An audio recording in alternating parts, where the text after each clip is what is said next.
Kaya't maraming nagtatanong ngayon na kahit na hindi pa ako napoproklama, maraming nagtatanong, many people have been asking, what happens next?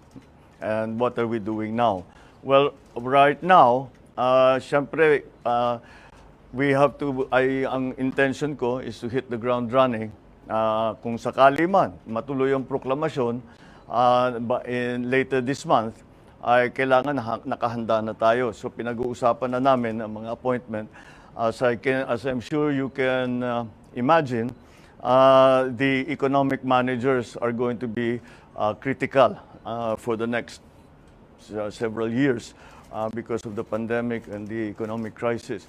So that is something that we are looking at very carefully. But it's not only the economic managers, lahat talaga ng positions, not only cabinet positions but even other agencies ay tinitignan na namin lahat. The process that we have established is that I am keeping the organization, our EXECOM, who ran the campaign. Sila talaga yung mga advisor ko. So we are keeping the EXECOM going, the executive committee going. And they will be, syempre, the core group.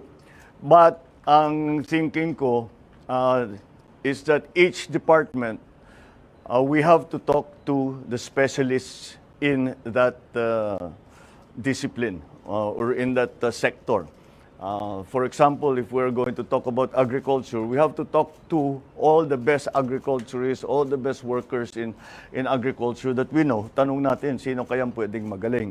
The same thing with all the other departments. So there is a core group, and all the other departments are also will also have their own advisors that will advise the I suppose the standing committee and of course myself. So that is how the process has been established. Kaya actually bago kayo dumating, we were in there doing precisely that.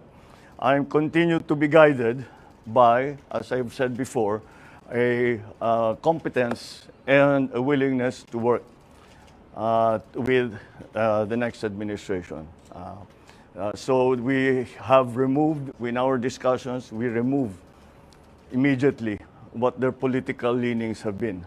Kung lumaban ba sa atin, kung sumama ba sa atin, that's not going to be part of the discussion. I'm also guided by the critical areas that we talked about during the campaign. So yun ang mga inuuna natin. Of course, it's the economy, prices, it's the price of energy, lack of jobs, education, infrastructure, all of these areas that are going to be critical in the next few years. So ganun ang aming ginagawa, and that has been the process. That has been the process so far. I'm also guided by the fact that 31 million of our kababayans have voted for unity. And I am guided by that in the sense that I will continue to work for a government, an administration that gives voice to everyone who wants to help. We may not agree. We may not, in the end, do. We might do exactly as they say. But whatever it is not important who the messenger is. The importance is going to be the message. In the next few days, I will be talking to you.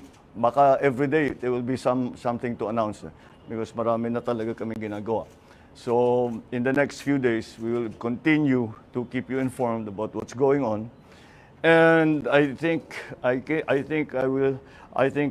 am already authorized to announce the first nominee that we will be giving to the Commission on Appointments when the time comes, should I be proclaimed.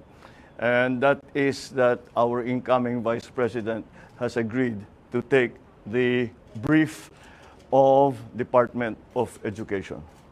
So si Inday Sara, sabi niya, tinanong ko sa kanya kung kaya niya yung trabaho dahil mahirap ang trabaho ng ng Secretary of Education.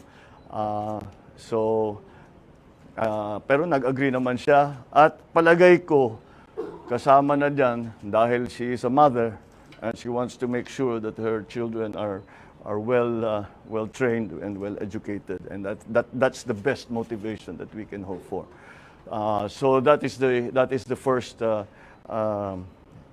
announcement that I can make that has come out of this process. So again, it is 31 million. I know the counting is not over.